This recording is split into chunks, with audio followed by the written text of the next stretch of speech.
los temas, pero antes les invito a que escuchen el primer audio. Y se le encontró 480 envoltorios de cocaína, que fue envoltorios de cocaína. ¿Pero tenéis que cargarla a la hueona o para que la hueona quede en cana? No, si cargamos la guana con la coca y unas municiones que encontramos. Ya. Y a cada hueón nos cargamos con 6, a un hueón con 6 y otro con 7 bolsas de marihuana. ¿Pero la guana igual la cargaste con marihuana? No, solamente con la coca y munición de guerra. ¿Pero qué pesaba más, la coca o la marihuana? La marihuana. No, lo habréis cargado con el peso mayor, pero en todo caso la buena que pasa por tráfico, así que... Sí, está bien. Buena. Y 213.000 pesos se remitieron. ¿Eso es lo que quedó? Se remitió eso, compadre. Ya, pero... En moneda de diferentes nominaciones. ¿Y para adentro? Después hablamos. No, pero bueno, ¿no? Sí. ¿Harto o poco? La mitad. Entre Tongoy y Los Vilos. O sea, la mitad de cómo, de qué. De lo tuyo. De lo último. O sea, de lo que le pasé a ti. No, de lo tuyo. No, güey. Sí.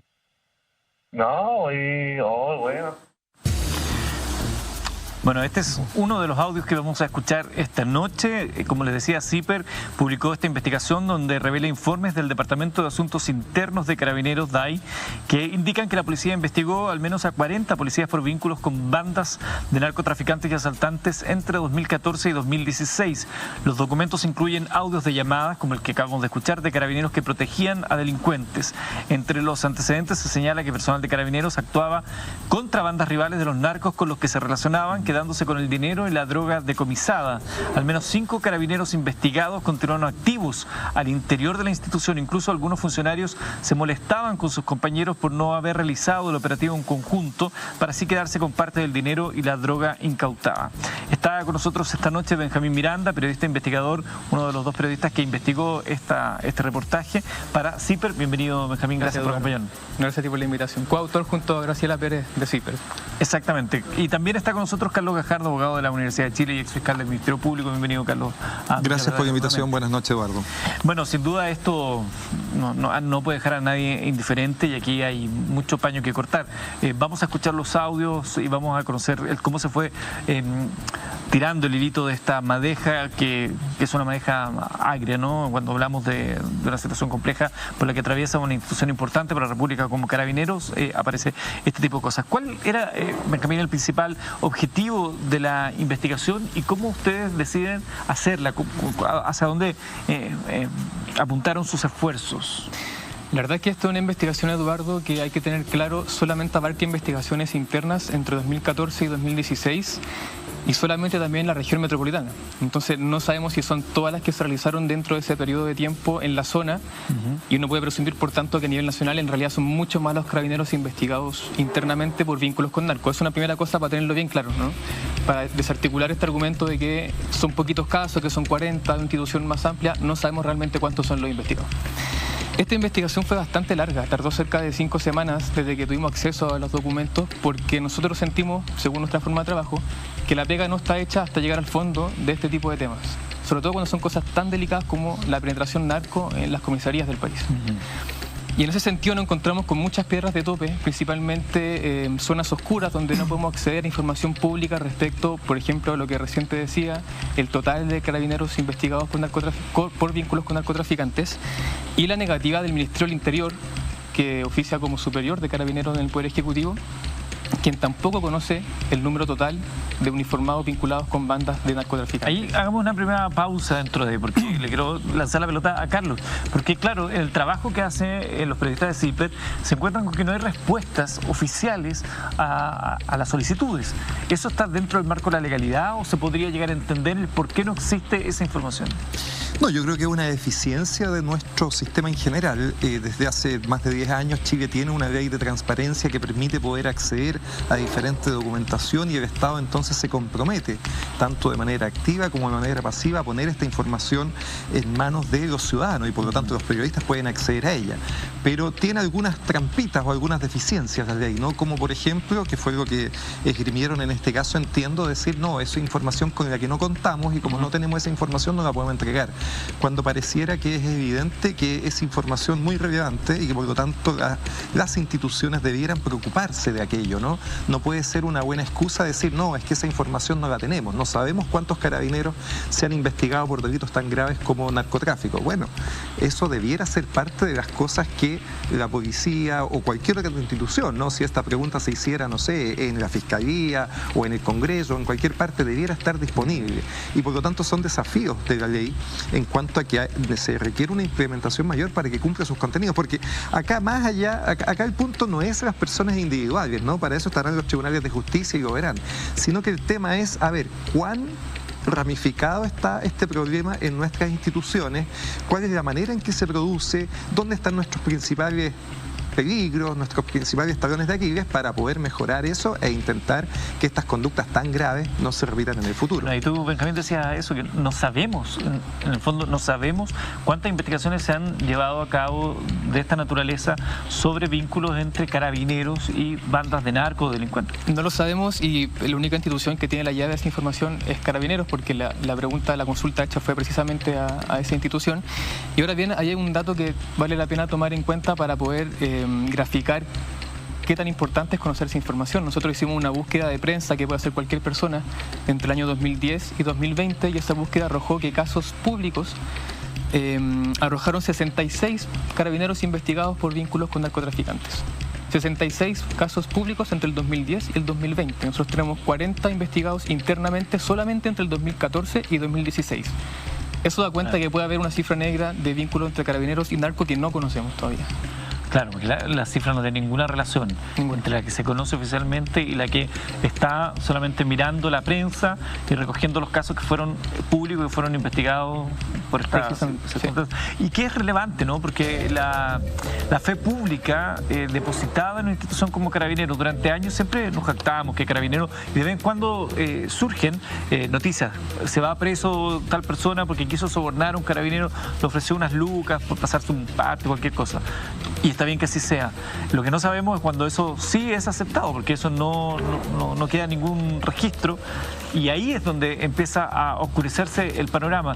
Tú señalabas recién que no hay un registro, por lo tanto no podemos tener la certeza de que eso que nosotros nos llenado de orgullo es una realidad hoy o no, considerando el poder que tienen las bandas narco, particularmente de infiltrar no solamente el poder político, como lo hemos visto en otras oportunidades, y ni hablar de otros países, sino que también, y tanto más preocupante, policías. Claro, sí, porque además en el caso específico de esta investigación, claro, no tiene que ver con los delitos que puedan ocurrir de carabineros con personas de la calle, por ejemplo, sobornos cuando hay un control de tránsito, sino que derechamente es el involucramiento con bandas delictuales dedicados al narcotráfico.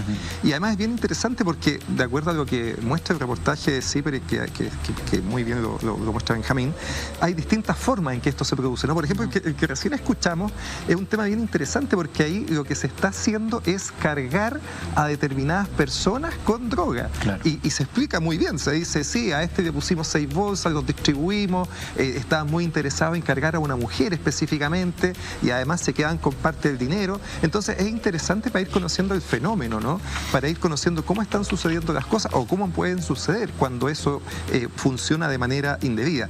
Y probablemente además, y eso también es interesante, en este caso es muy posible que hayan sido hallazgos casuales por parte de la policía, porque cuando hay una interceptación telefónica, eso necesariamente implica que hay una autorización judicial para obtener esas grabaciones telefónicas que probablemente se concentran en un sospechoso, en un narco, y de repente, bingo, aparece una conversación con un policía, con un carabinero. O sea, si tenemos acceso a estos audios que son interceptaciones telefónicas, implica necesariamente que ya hay una investigación de la Fiscalía. Tú lo dices, podría ser al narco, pero ¿se podría derivar hacia las policías o esto siempre va a quedar en el ámbito de asuntos internos? No, en asuntos internos, y eso está muy bien, no tienen la posibilidad de hacer interceptaciones telefónicas, ¿no? Se pueden hacer por ley de inteligencia, al amparo de un ministro de Corte de Apelaciones, o por los delitos normales, entre ellos la ley de droga, que habilita a investigar e interceptar teléfonos en crímenes como son los casos de este caso de droga. Y por lo tanto, que exista un pinchazo telefónico, que estemos escuchando esta conversación, da cuenta necesariamente de que hubo una investigación criminal en manos del Ministerio Público y probablemente estos casos se llevaron adelante. No en todos los casos, por cierto, se logra determinar la participación y la culpabilidad de todos los que se investigan, ¿no? Y por eso en el reportaje se da cuenta que hay algunos que incluso hoy día siguen vigentes en sus funciones. Benjamín, vamos a ir a los audios, pero sí. No, quería complementar lo que dice el abogado. Esa es precisamente la razón por la cual nosotros no publicamos los nombres de las personas que hablan en los audios, porque eso involucró investigaciones judiciales que no condenaron a todos los investigados. Claro. Y como bien dice el abogado, está protegido por ley de inteligencia. Y efectivamente, otra noticia que trae esta investigación es que 5 suboficiales de los investigados por nexos con narcos siguieron trabajando en la institución. Claro, eso. Y de esos 5 hay 4 que hoy en día siguen trabajando en otras comisarías de las cuales fueron investigados. Eso te quería preguntar. Ya vamos a escuchar los audios que dan cuenta de las diversas ramas, ¿no? de este proceso. Pero te quería preguntar, porque dentro de las conclusiones que tiene el reportaje de CIPER, recomendado desde ya leerlo en la página web de CIPER y apoyar también financieramente a CIPER, que se necesita ese periodismo independiente, llama la atención el que algunos de los involucrados, de los que aparecen aquí, sigan siendo parte activa de las filas de Carabineros. Efectivamente, nosotros pudimos comprobar que al menos 4 siguieron trabajando. Hubo una consulta que quedó pendiente a Carabineros, en la que le enviamos una nómina completa con todos los investigados internamente. Eso no fue respondido el día de hoy para saber quiénes seguían o no. Al margen de eso, sabemos que hay 4 que siguen trabajando al menos hasta que publicamos el reportaje, y un 5º que fue investigado internamente, pero siguió en la institución hasta que se acogió retiro hace un par de años atrás.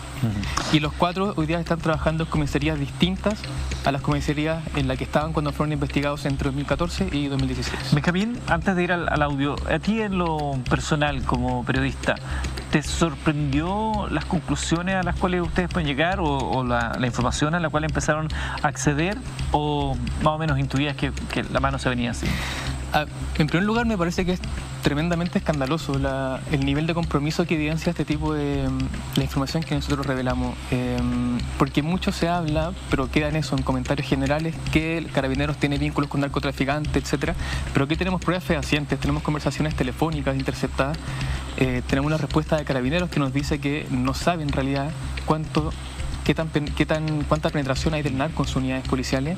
Entonces yo diría que no sorprenderse por este tipo de cosas es precisamente lo que nos ha llevado al punto en el que estamos hoy, donde primero es como encender un fósforo en una cueva donde no sabemos para dónde vamos ni qué tan grande es esa cueva. Vamos a escuchar el primer audio de los que se adjuntan en esta investigación de CIPER. Es una conversación de 2 funcionarios policiales. Uno de ellos le informa el resultado de un procedimiento que realizó un vehículo con una mujer y un número indeterminado de hombres a bordo. Esto es el mismo audio que escuchamos antes, pero quiero que nos detengamos en el modus operandi. Cómo, al igual que casi como uno veía en las películas, ¿no? Que entraban y cargaban y plantaban pruebas en un caso en particular, aquí se habla de tenéis que cagar a la hueona. O sea, están implantando pruebas, están cargando a personas para un fin distinto al que amerita la justicia. Hola, Maricón, ¿cómo estás ahí? Bien. Oye, te llamé toda la mañana. ¿Qué pasó? ¿Por qué te llamas llamadas perdidas tuya anoche? Y choqué el auto, weón, está en la tenencia. ¿Qué auto es? ¿Cuándo lo chocaste? El negro anoche, weón. Un weón me hizo una encerrona, pa, y choqué. Hoy andáis curado, ¿no? No, o sea, no curado, sino que un poquito con cerveza, pero no curado. ¿Y cómo están los papeles? Bien, al día. Y me pidieron 2 gambas los cabros. Así que pusieron que el auto estaba abandonado, pero yo no lo retén. Oye, a la noche nos juntamos para pasar ya, vale. Ya, déjame dormir porque tengo que dormir, desgraciado. Chao. Oye, pero llama la tenencia que no se lleven en auto, po, un auto negro. ¿Ah? Que no se lleven a los corrales. No, pues si está el día no te lo van a quitártelo, pues. Que no se lleven a los corrales, po. Ya llamo. Vale, chao. Chao. Bueno, aclaro, esto es otro audio distinto al primero que escuchábamos. Esta es una conversación entre un carabinero y un narco que había chocado su auto durante la noche. En la conversación le pide al policía que intervenga para que el vehículo sea trasladado al corral municipal. También el delincuente le informa que le pagó 200.000 a otros uniformados para que hicieran pasar el auto como un vehículo abandonado en la calle. ¿Qué, en términos legales, Carlos, qué es lo que escuchamos acá? ¿Cuáles son las implicancias de lo que acabamos de ver?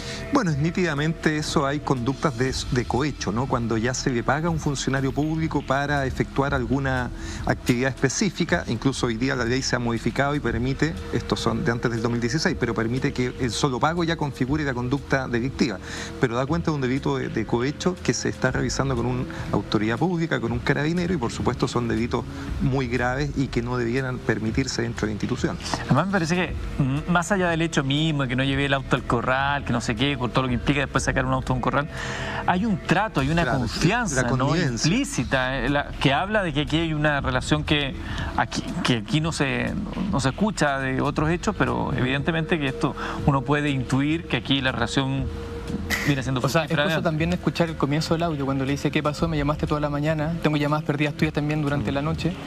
Y eso precisamente evidencia un grado de compromiso, incluso yo diría de amistad, entre la persona que lo llama y el carabinero. Y eso queda aún más de manifiesto en otro audio que me imagino vamos a escuchar después, que es más largo también, en el que también se evidencian delitos graves. Pero en el fondo, claro, como dice el abogado y como dices tú, Eduardo, no es solamente la evidencia de un delito flagrante, sino también una relación que es tremendamente peligrosa para la sociedad. Vamos a escuchar 4 audios esta noche, que son los 4 que están en la investigación de CIPER. Cuando eras fiscal, Carlos, ¿conociste de casos como este? ¿Se conocían de casos de corrupción o de penetración de bandas de narcotraficantes o de delincuentes a este nivel? En mi experiencia personal, yo fui fiscal jefe de las fiscalías de Ñuñoa y Providencia, y en el tiempo en que fui jefe tuvimos un caso grave de corrupción al interior de la 19 Comisaría de Providencia, que es una de las comisarías más importantes de nuestro país y de Santiago, ¿no? Más grande, ¿no? La que está en Miguel Claro. Y tenía que ver básicamente con que se descubrió que habían varios carabineros que participaban en robos básicamente de cajeros automáticos y de otro tipo de ese tipo de especies.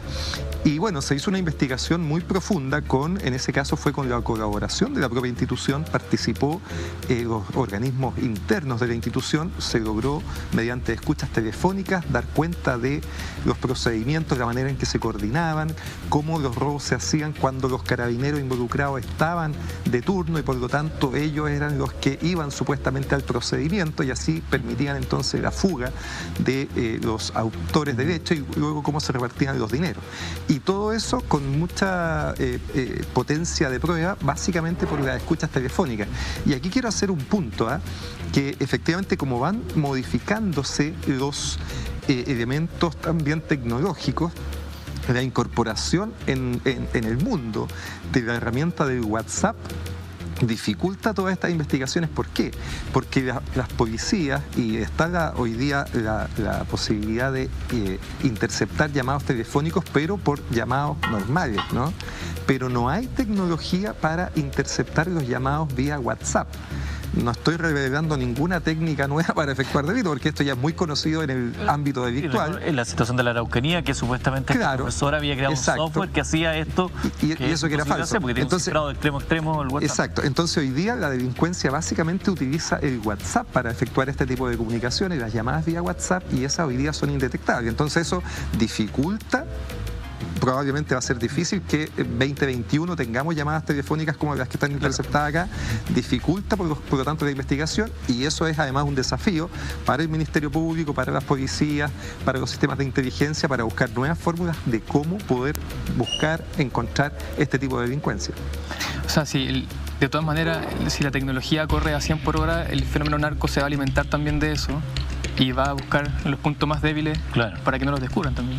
¿Cómo funcionan las medidas de prevención e investigación de delitos al interior de Carabineros? ¿Hay un verdadero control? ¿Funciona bien esta área de asuntos internos? Esa es una pregunta que queda abierta en el reportaje porque damos cuenta de 40 investigaciones internas, pero no sabemos realmente qué pasaron con esos 40 carabineros involucrados en esa investigación interna. Y yo, para responder eso, tomaría en cuenta uno de los casos que ilustramos y desarrollamos de mayor profundidad en el reportaje, que es una investigación que se hace a un suboficial cuya mamá está investigada por el OS7 y la Fiscalía por almacenar y traficar droga, o sea, por ser narcotraficante. La mamá. La mamá vivía en La Pintana. Y Carabineros no fue capaz, el Departamento de Asuntos Internos, de verificar el grado de conocimiento que tenía el delito el carabinero respecto de lo que hacía su mamá. ¿Y por qué no fue capaz? Porque fue al barrio y se dio cuenta que era un barrio en el que no podía entrar fácilmente. Entonces las conclusiones de su investigación dice no pudimos verificar el grado de conocimiento que tiene el carabinero, pero se aconseja removerlo a una unidad del sur del país donde está trabajando hasta el día de hoy. En caso que el Ministerio Público, y esto lo encuentro particularmente grave, decida allanar el hogar, cosa que no se ha encontrado ni él ni su uniforme. O sea, y sigue trabajando en la institución. Para no vincular necesariamente la institución. Con una preocupación más bien por el prestigio institucional más que por la ocurrencia. Precisamente, y eso da cuenta también de un comportamiento institucional, como también da cuenta de otro audio, que en estos casos también se opta por no denunciar, por enterrar este tipo de investigaciones.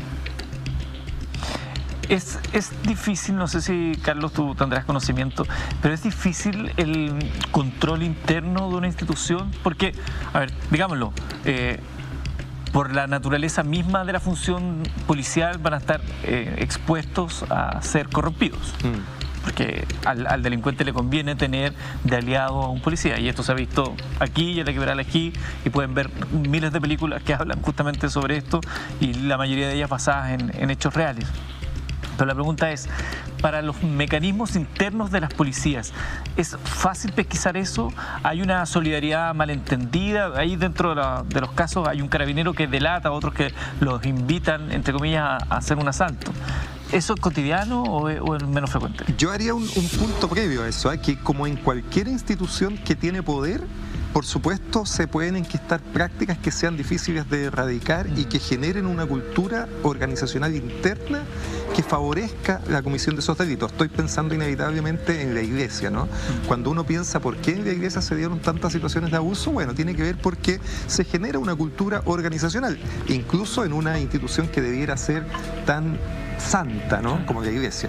Carabineros no es distinto a eso, y podemos dar miles de ejemplos. Puedo pensar en lo que sucedió en el Congreso con las platas políticas o con las asesorías parlamentarias falsas, ¿no es cierto? O sea, se genera en una institución cualquiera, cuando no hay controles internos adecuados, formas de actuar que abusan del poder que tiene. Y esto no va a ser distinto tampoco en Carabineros. Carabineros se le da un poder tremendo, pero ese poder exige control, y el control, yo diría, tiene que ser de dos maneras: interno, por supuesto, pero sobre todo control externo. ¿Sí? Eso ya es buena hora que, ¿la autoridad civil? Que nos demos cuenta de que, como cualquier institución funciona así, se requiere que gente de afuera que no esté involucrada tenga ciertas posibilidades de controlar. Pongámosle el nombre que sea, pero que sea efectivo. Contraloría puede tener buenos sistemas, se ha visto ahora justamente que ha tenido un rol mucho más activo. La Fiscalía, sin duda, tiene que tener también la posibilidad de investigar adecuadamente a sus propias policías. Muchas veces se hacen investigaciones cruzadas, ¿no? Carabineros investiga a la PDI, la PDI investiga a Carabineros cuando hay funcionarios involucrados de la otra institución en el hecho, etcétera. Pero no es algo distinto a lo que puede ocurrir en cualquier institución. No va a haber una santidad mayor por el hecho de que estemos en presencia de Carabineros, y hay que hacer presente sin duda además que tenemos un volumen tan grande de uniformados, 60.000 aproximadamente, no tenemos el número claro tampoco, ¿no?, entre 50.000 y 60.000 carabineros, que es evidente que ante un número tan grande van a haber funcionarios que se aparten de la institución. Eso va a ocurrir sí o sí. Lo importante es que, como cultura organizacional, tengamos protocolos, sistemas, prevención efectivos. Y eso yo creo que es lo que estamos al debe, y esta investigación justamente lo revela. Es decir, ni siquiera la institución tiene claridad de cuántos casos está ocurriendo situaciones de este tipo. A mí eso me parece especialmente preocupante. El hashtag que estamos utilizando en esta parte del programa es Denuncia CIPER MB. Denuncia noticia Ciper MB. Vamos a escuchar otro audio. Es una conversación entre un uniformado y un narco luego de un decomiso de drogas que terminó con 8 detenidos de una banda que compite con la del delincuente. Entre ambos coordinan reuniones para aclarar rumores acerca de que los carabineros se habían quedado con 30 kilos de marihuana que había sido incautada, lo que rebajaría eventuales penas de los involucrados. Oye, ¿y qué vas al final? ¿Están los 8 presos todavía? ¿Hasta cuándo? No sé. Oye, pero me cagaron, No, perrito, mira, no, yo te dije la verdad ese día, pero yo te dije que yo te iba a reponerte lo otro. Ya, oye, porque en estos días te voy a ir a preguntar para allá, pues, ¿cachai? No. Oye, porque, mira, ¿sabes qué? Los güeyes están hablando de unas mochilas, perro, pero por lo menos nosotros no las pillamos, güey. Para mí que esa güey hay que tener en la casa, así que date aguja con la casa si los güeyes siguen para ir a buscarlos, pues, güey. Sí, pues, lo que pasa, mira, ya vamos a dejar Pulento mañana otro nos puedo juntar para conversar. Yo quiero conversar Pulento con vos. Ya, pero sin uniforme vos, por nuestro lado lo juntamos. Ah, sí, pues no, pues está claro, pues yo te aviso y te espero ahí. Oye, ¿qué? Oye, los 8 buenos que eran en cana. Sí, los 8 en cana. Oh, sí, igual son 5 kilos, si ya te pilló un hueón con medio. No, hay más, porque andan por ahí, un hueón anda apareciendo 30 que tienen ustedes. No, de nosotros, no, perrito, está equivocado. No, Así anda el rumor. Pero cuéntame, no, para cachar. Mira, porque... Me llegó el rumor, yo creo que hay 30 que tienen los pacos. No, perro, nosotros no. No. Bueno, esto es cenoso. Yo ese mismo día yo te dije, compadre, pillamos 4 kilos de marihuana y 1 kilo de coca. Y no te di, yo esa agua de los 30 kilos, perro, mentira, yo tampoco no ando ofreciendo esa agua porque yo no estoy No, espérate, que ando un rumor, ¿cachai? Y que yo estaba en cierto lado, es que hay 30 kilos que tienen los pacos, a tanto. ¿De 30 kilos de qué, supuestamente? De marihuana. No, y yo... yo te digo para que le escribió vos. Pero que, mira, por lo menos los 3 pacos de la tenencia, que estaba yo, mira, hasta los cabros cacharon, bueno, porque estaban los mandados míos. Y el otro tampoco, ¿cachai? Si es que quedó entero malo ahí, fui yo, pues, weón. Sí, a mí los policías me odian, ¿cachai? Pero, perro, mira, yo no te mentiré, hermano, porque yo sé que tú sabés lo que había en la casa, ¿cachai? Yo, weón, no te voy a poder hacer, porque si te hago, weón, vos después no sacáis más conmigo y yo pierdo pan y pedazo, pues, weón. Si tampoco yo no puedo ser, weón, y echarte a vos encima, pues, ¿cachai? Bueno, ahí Benjamín se nota también nuevamente en el trato cotidiano, frecuente, de algo que viene ocurriendo, porque le dice al final, yo no voy a cagar el negocio yo mismo. Es el audio que yo te decía anteriormente, en que yo creo que se nota más el grado de compromiso. Podemos llamarle amistad, pero aquí lo realmente grave es el grado de compromiso y coordinación que tienen carabineros con bandas de narcotraficantes. Incluso al final del audio el carabinero le dice, yo no te puedo cagar porque yo sé que tú sabes lo que había ahí. O sea, él también cuenta con información privilegiada respecto de un hallamiento, un decomiso de droga que afecta a una banda rival. Que es lo mismo que sucedía en el audio anterior, cuando le decían cárgate a esta otra, es porque están favoreciendo a la banda a la que defiende los intereses de la policía. O sea, es muy interesante cuando uno empieza a analizar lo que hay más allá del audio, de la primera sorpresa, de escuchar una conversación, un diálogo entre un funcionario policial y delincuentes, ¿no? Estamos revisando los audios que fueron parte de esta denuncia que hace Ciper a través de su investigación, por eso el hashtag es denuncia CiperMB, que habla de una serie de casos investigados por parte de Carabineros, el organismo de investigación interna, pero también deja al descubierto que no hay un conocimiento cabal de la cantidad de policías investigados por estas materias, porque a raíz de las solicitudes hechas por transparencia por parte de los periodistas de Ciper no se obtuvo esa respuesta. O sea, no sabemos realmente la cuantía de investigaciones al respecto dentro de Carabineros. Bueno, y este audio, Eduardo, yo creo que es más gráfico de la situación, ¿no? Porque es imposible no recordar con esto el chiste del bombo fica, ¿no? Cuando se incautan 30, llegan 20, al juzgado 10 y claro, se termina condenando por un papelillo, ¿no? Que es, por supuesto, una parodia de una situación, pero uno escucha este audio y dice, bueno, de esto se está hablando, ¿no? De que eran no sé cuánto, pero parece que 30 quedaron afuera y solo se informan 4 kilos de marihuana, que son cantidades muy mayores. Y hay que pensar además que es además un delito casi perfecto para la policía, ¿no? Porque nadie lo va a denunciar. O sea, el narcotraficante no le va a decir, en la audiencia no se va a parar y va a decir, oiga, no, su señoría, no eran 4 kilos lo que me incautaron, sino que eran 34, ¿no? Entonces hay efectivamente una situación perfecta en que tú puedes hacer un delito y nadie te va a venir a denunciar lo que sucedió. Creo que se conoce como una mexicana, ¿no? Claro, una mexicana con la policía, porque la mexicana puede ser entre bandas rivales también. Y por lo tanto, eso es lo que hace necesario que exista tanto control, tantos sistemas, tantos mecanismos para que estas cosas no sucedan. Por ejemplo, haciendo participar en procedimientos a funcionarios que sean de distintas unidades, ¿no? Porque uno podría pensar que en las mismas unidades pueden haber efectivamente lazos mucho más cercanos de complicidad, pero si tú haces participar de distintas unidades, claro, ya es más difícil que eso suceda. Ese punto... o tener como obligación, que se hace mucho más ahora, el filmar los procedimientos, cosa que después ya no sea posible hacer destrucción o desaparición de cosas que se incauten. Con el dinero pasa lo mismo. En una operación antidrogas también tú puedes incautar mucho dinero y también eso es muy fácil de apropiárselo y nadie te va a reclamar, el narcotraficante no te va a decir, oiga, no fueron 500.000 los que se me incautó, sino que eran 20 millones, ¿no? Porque se perjudicaría su propia situación. Entonces es muy jodido cómo investigarlo y tienen que activarse muchos mejores sistemas para que estas cosas no sucedan. Benjamín. No, yo te iba a decir que mañana ya se cumple una semana de la publicación de este reportaje y no hemos tenido ninguna respuesta pública, tampoco privada ni no oficial, ni el director general de Carabineros, ni del Ministerio del Interior, tampoco del presidente o alguna autoridad que esté sobre el mando de esta institución. O sea, nadie ha dicho nada sobre esto que se... Nadie ha mencionado esto. Digamos, de la estructura del poder. Exactamente, salvo, bueno, algunos parlamentarios, candidatos también a las distintas elecciones que se vienen ahora el próximo mes, que habrán lanzado algún tuit al respecto, pero no ha habido una respuesta que es la que uno espera frente a la gravedad de los hechos que estamos exponiendo. Y eso también habla de la respuesta que tenemos frente a este tipo de situaciones de denuncia. Cuando, por ejemplo, yo tuve la oportunidad de conversar con un diputado de Renovación Nacional hace una semana también en este canal, él esgrimía la razón de que el argumento de que, bueno, son 40 carabineros, que es lo que yo hablaba al principio, ¿no? De 60.000. Son hechos aislados, que es lo que escuchamos generalmente. Pero si tomamos en cuenta esa política como una actitud de respuesta sostenida en el tiempo, nos damos cuenta que eso fue lo que nos empujó hasta donde estamos hoy día, que no sabemos qué nivel de compromiso hay entre narcotraficantes y carabineros. Y no lo sabe el gobierno, y no lo sabemos nosotros, y no lo sabe la propia institución. Y eso es lo que a mí me parece particularmente grave respecto de todo lo que hemos estado conversando hasta ahora.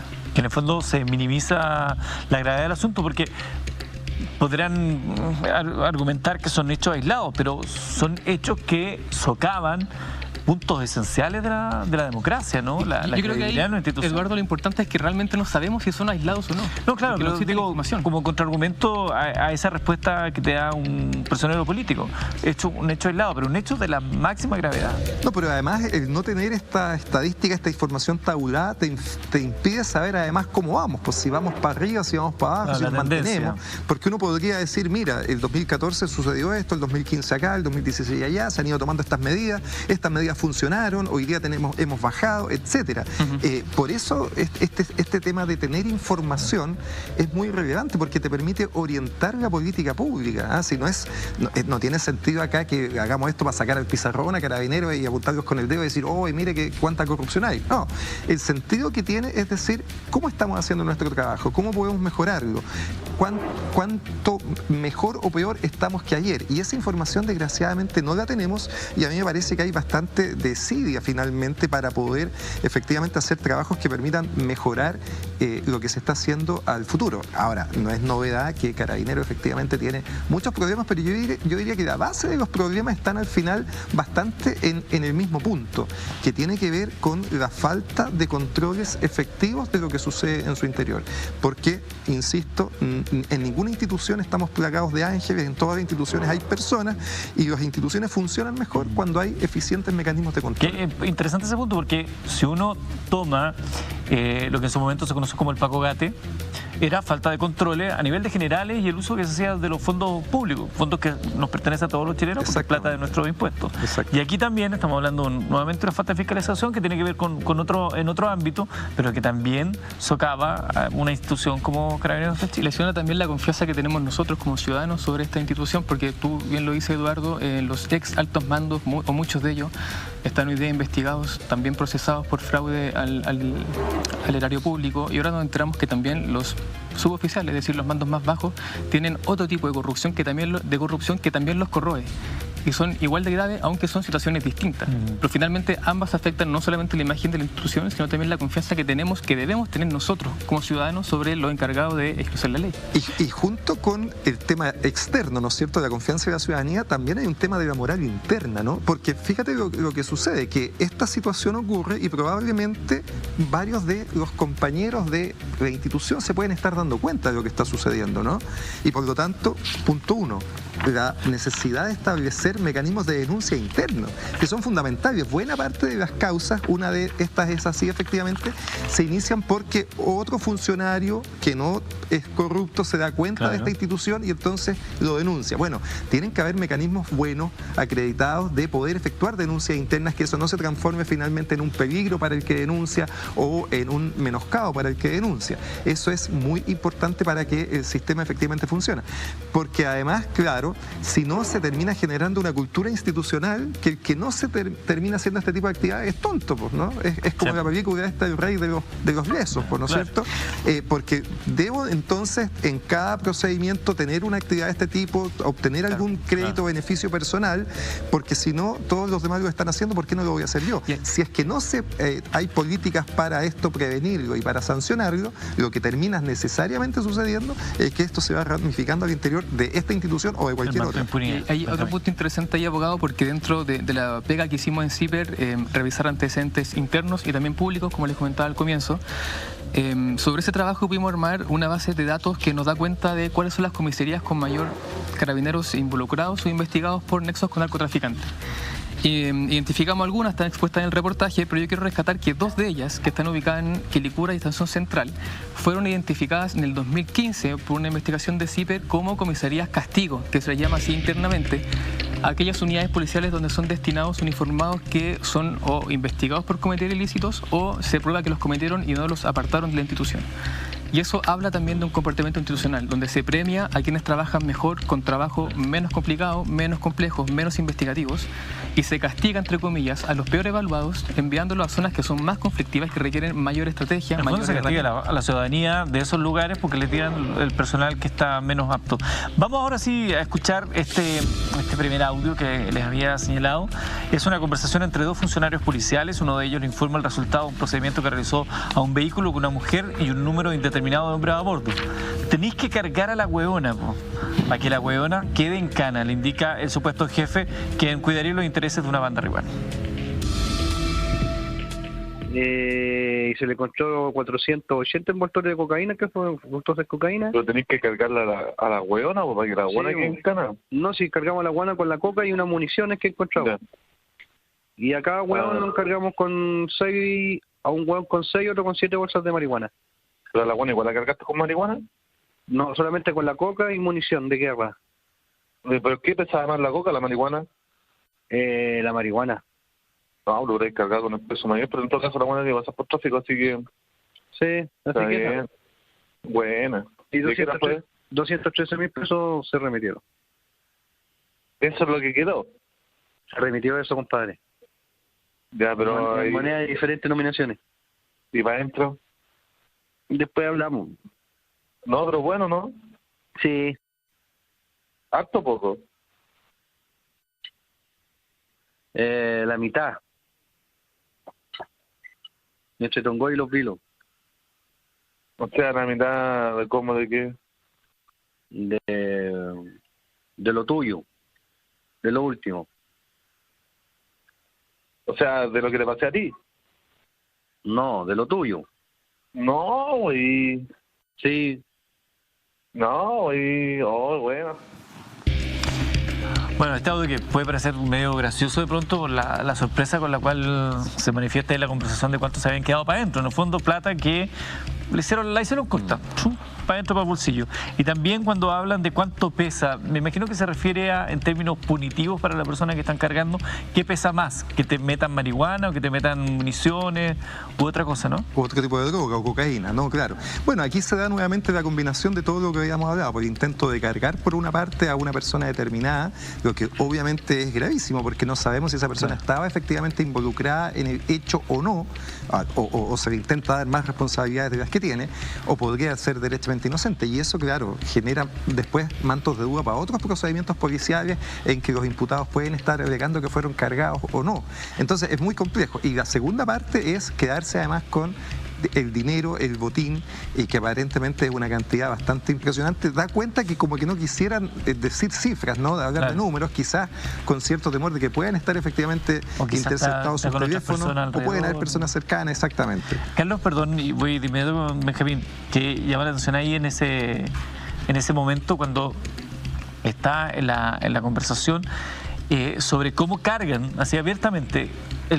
Básicamente uno entendería que ahí el narco le da una orden al carabinero: cárgate a esta persona. Claro. Y uno asumiría que esa otra persona, esta mujer, es de una banda rival. No es una persona de los trigos limpios, pero la justicia se basa en que la gente pague por lo que es y no por supuestos montajes que se armen en torno a ello. Me gustaría conocer la versión de ustedes a través de la investigación de CIPER sobre este caso en particular, pero antes hacemos una pausa. Entiendo que es la última de la noche, son las 12:10 y ya revisamos en Mentiras Verdaderas nuestro hashtag. Ahí está abierto para ti. Continuamos.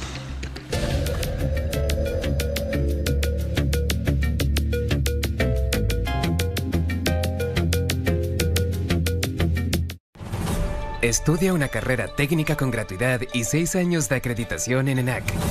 Desempeña una función clave en áreas fundamentales para el desarrollo del país, apoyando el crecimiento de las empresas productivas y de servicio desde las áreas tecnología y administración.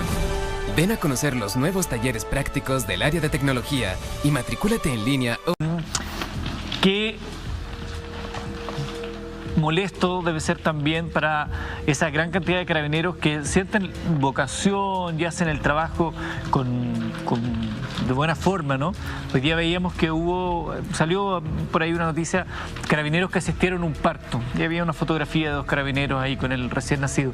Todo eso queda eclipsado lamentablemente a raíz de hechos como este, que son gravísimos y que evidentemente aquí en este caso CIPER hace el trabajo investigativo, y es bueno que esto salga a la luz, que es bueno que esto se conozca, para no por el afán de darle a una institución solo por el hecho de darle, sino que porque se desvían algunos de esos funcionarios del rol que la sociedad les pide y que ellos juraron defender y proteger. Nos queda un audio más que queremos compartir con ustedes. Es una mexicana, como hemos llamado, pero de un modo especial porque es un audio donde 2 carabineros, uno de ellos participó en un procedimiento en el que se descubrió droga avaluada en 28 millones y recibió dinero de los narcos para dejar que la operación ilícita siguiera su curso. El otro carabinero pide una parte del dinero, argumentando que ese procedimiento policial originalmente le correspondía a él. ¿Aló? ¿Qué pasa? A ver, no, yo no creo que anda metido usted en wea. Yo no metí en nada, compadre. Yo estoy aquí ando lavando el auto. Ya, pero esa información que yo no pasé por ahí. ¿Ya? Así que, ¿a qué hora fue supuestamente? Hace como 15 minutos. Ya, entonces van a tener que bajarme porque yo evité pasar por ahí, po. No, pues usted... Yo le pregunté, ¿no? ¿A dónde anda? Usted dijo, Gabriel... Cuando yo te pregunté. Y yo justo iba para allá. No, si está bien, Gabriel, está viendo. Ya, ¿y dónde lo hicieron? Ahí en Soldado Valenzuela. Ya, habían hartos autos culiados. ¿Y qué pitearon? Se llevaron 12 kilos de falopa. Pero ¿qué pasa? Que el weón no me quiso dar el dato a mí. El weón hace mexicano y no me quiso dar el dato. ¿Ya? Solamente me dijo que tiráramos el chicle nomás. Y me preguntó, me dijo que tiraran el chicle para llegar, no, pues en caso de que se la dieran. Y yo me dijo si estaba trabajando, y le dije que sí, pues. Y ya me dijo para que la hagáis larga y la weá. Y yo le dije, ya, pero ¿y cómo hago? Me dijo que la tenía vendida y a la falopa. Le iban a darle le iban a darle 28 palos. Ya. Y le dije, ya, pues ahí veis tú, pues. Y me dijo, no, tranquilo nomás, si somos 4. Y más ti, 5. Así que... ¿Más yo? No, más yo. Ay, yo evité pasar para allá, pues yo iba a ir para allá con Charla cuando tú me dijiste. Bueno, ahí estábamos escuchando ese audio. ¿Qué nos puedes contar de este audio, Bueno, Benjamín? Precisamente lo que tú presentabas, Eduardo, es nuevamente una mexicana. Esta vez la conversación sucede entre dos carabineros, donde uno de ellos, que si ponemos atención en la voz que se repite en los anteriores, es decir, es quien tenía su teléfono interceptado por esta investigación, le reclama parte del dinero que obtendría por la venta de la droga incautada, porque le correspondía ese procedimiento originalmente a él. No es como una pasada de cuenta, claro, también muy dicharachera, muy amistosa entre los dos uniformados. ¿Cómo voy ahí? Gracias a que me tocaba a mí originalmente, pero claro, me ganaste el quien vive, algo que le caiga. Claro, y además que quien está contestando la llamada dice claramente que ese dinero se va a repartir entre 4, entonces podemos presumir, digamos, fundadamente que no son solamente estas 2 personas involucradas en el delito, sino también otros 2 uniformados de la misma unidad policial. Carlos, ¿es posible, porque uno más o menos conociendo el nivel de ingreso que tienen los carabineros, podría empezar a ser más o menos evidente cuando los carabineros están teniendo un enriquecimiento que va más allá de sus ingresos, ¿no? Bueno, es una de las formas de investigar. Yo te hacía referencia justamente a esta investigación que habíamos hecho por allá por el 2012, respecto a carabineros que estaban participando en robos, y una de las cosas que llamó la atención y que permitió iniciar la investigación con el Departamento Interno de Carabineros fue efectivamente los autos con que habían comenzado a aparecer un par de carabineros, y las explicaciones que habían dado es que habían recibido una herencia, ¿no? O uno de ellos había dado la explicación que había recibido una herencia y que por eso tenía ahora autos nuevos, último modelo.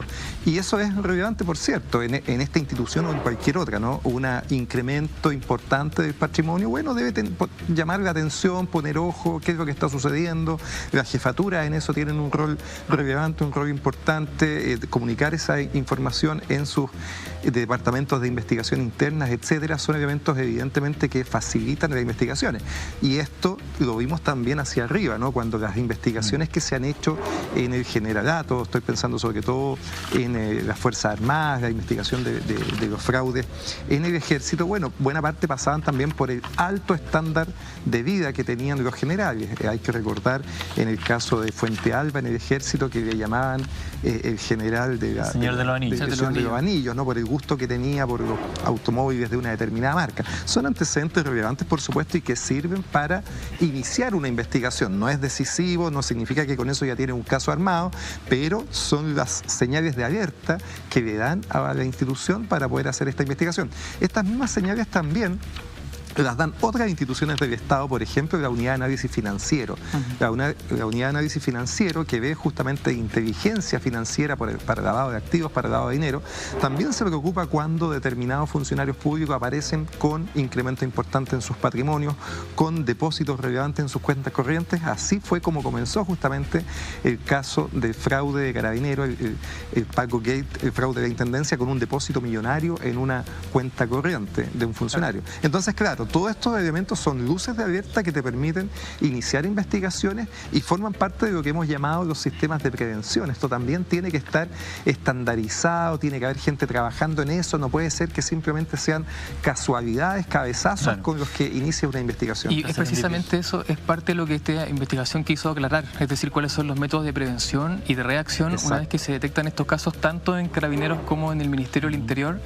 Y bueno, ahí nos encontramos por una parte con que la cartera comandada por el ministro Rodrigo Delgado nos dijo que viéramos todos estos temas con Carabineros, y Carabineros, cuando le solicitamos una entrevista para preguntar sobre estas políticas internas, nos envió una declaración muy genérica que está en el reportaje, donde dicen que en ocasiones de las funciones policiales muchas veces los delincuentes intentan vincularse con Carabineros para obtener algún tipo de rédito. Claro, señala esa correspondencia de Carabineros, dice que son los delincuentes los que tratan, claro, pasando la pelota en el fondo, a Carabineros, como endosando la responsabilidad.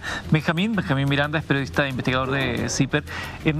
Hace algunos años, y lo adelantábamos antes, se decía que la policía chilena, que Carabineros era intachable. A la luz de los resultados de lo que tú has podido investigar, me imagino que de pronto hubo algunos antecedentes que quedaron fuera del reportaje por cuestiones de tiempo, porque no se ha podido seguir esa pista. ¿Tú crees que la policía chilena es intachable? Yo creo que esta investigación al menos abre la interrogante que no podemos contestar todavía respecto de un asunto tan grave como es la penetración narco en las unidades policiales, y sobre esa base, que al día de hoy no tenemos, podríamos formular una respuesta a esa pregunta. La verdad es que a mí no me corresponde decir si la policía es o no es intachable. Lo que yo sí puedo decir es que hay vacíos importantes en la entrega de información que nos hacen a nosotros, los ciudadanos, no solamente los periodistas, poder tener una percepción más cercana a la realidad de esa institución. Hay hechos que están a la vista y que no me corresponde a mí tampoco hacer una evaluación de ellos en este momento, pero esa respuesta también tendría que responderla a ellos mismos a través de entrega de información que es relevante y que tienen que entregarle a nosotros. Carlos, porque se habla de refundación, de la reformulación, Luis Mariano Randón hace un rato era más radical respecto a Carabineros, sea lo que sea, el proceso que pase, ¿se pueden generar herramientas, instituciones, mecanismos para, yo no digo imposibilitar esto, porque probablemente siempre va a haber espacio para la corrupción, pero para minimizar o al menos hacer más transparente el proceso? Sin duda. Y respecto a lo que preguntabas, fíjate, Eduardo, que hay estadísticas relevantes que hacen comparaciones, básicamente con encuestas en Latinoamérica, respecto a cuán corruptas son las policías, preguntándole a las personas si en el último año han recibido solicitudes de dinero, mordidas, sobornos, por parte de la policía uniformada en las calles, ¿no? Y en eso Chile aparece muy, muy bien posicionado, con niveles muy bajos de solicitudes de soborno, menos de un 1%, comparado con los países que tienen más problema en esto, que están cercanos al 20%. Eso nos da señales de esperanza, de decir, bueno, en esa parte estamos muy bien. La única señal de alerta es que efectivamente, en general, en Latinoamérica los índices de corrupción están muy elevados y por lo tanto estar muy bien en el contexto latinoamericano no debiera de ninguna manera dejarnos conformes. Pero en cualquier caso, y ahí yo creo que apunta a la riqueza que tiene este informe de CIPER, es lo que tú señalas, es decir, lo importante es buscar mecanismos de prevención, el delito cero, el crimen cero, la corrupción interna cero nunca la vamos a tener, pero lo que debiera preocuparnos es tener mejores y mayores sistemas para prevenir estos casos, para investigarlos cuando están ocurriendo, para sancionarlos cuando ya ocurrieron, para tener una mejor selección de las personas que reclutamos como policías, dándole una función tan valiosa. Todo eso tiene que ver, por cierto, con este sistema donde estamos buscando una reforma, pongamos el nombre que queramos, ¿no? Si refundación, claro, reforma, etcétera, a Carabineros, que es necesario, que es urgente y que, entre otras cosas, tiene que preocuparse de la vinculación y de la manera en que el narco está intentando corromper nuestras policías. Bueno, uno esperaría también que las propias instituciones, las instituciones que administran el poder, las instituciones uniformadas, todas las instituciones, los que ejercen algún grado de poder sobre la ciudadanía, tengan mecanismos de transparencia por el bien de todos. Que nos escandalice esto hoy, pese a que estamos muy lejos de los rankings, es una muy buena señal, pero tenemos que detenerlo, no nos podemos quedar solamente en el escándalo, en el rasgar vestiduras o el político de turno que se quiere aprovechar de una situación de descomposición. Necesitamos hechos concretos, por usted, por sus hijos y por todos aquellos que día a día quieren que este país siga siendo un buen país para vivir. Benjamín Miranda, periodista investigador del Centro de Investigación Periodística CIPER Chile. Muchas gracias, Benjamín. Gracias a ti, Eduardo. Déjame pasar un mensaje muy corto. CIPER se financia principalmente gracias al aporte voluntario de sus socios. Entonces yo extiendo una invitación a que se sumen a la comunidad más CIPER para que nos aporten y nos permitan hacer investigaciones que revelen hechos tan graves como este. En la página de CIPER pueden encontrar todos esos datos también para hacerse socio. Carlos Gajardo, abogado de la Universidad de Chile, ex fiscal del Ministerio Público. Gracias nuevamente. Gracias como siempre por la invitación, Eduardo. A ustedes también muchas gracias por acompañarnos. Será hasta mañana miércoles, sí, hoy miércoles en realidad, porque ya sí, son las 12:30. En otro episodio de Mentiras Verdaderas, aún hay mucho que decir.